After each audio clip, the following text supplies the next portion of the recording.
Existen dos formas de compartir el internet por datos móviles en un dispositivo Android. Una es por Bluetooth y la otra es mediante Wi-Fi. En esta ocasión te mostraremos por Wi-Fi.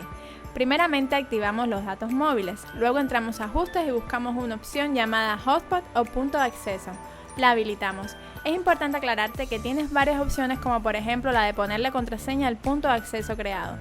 Ahora lo que haremos es sencillo. Activamos la Wi-Fi en el dispositivo que deseamos conectar, buscamos el punto de acceso creado y listo.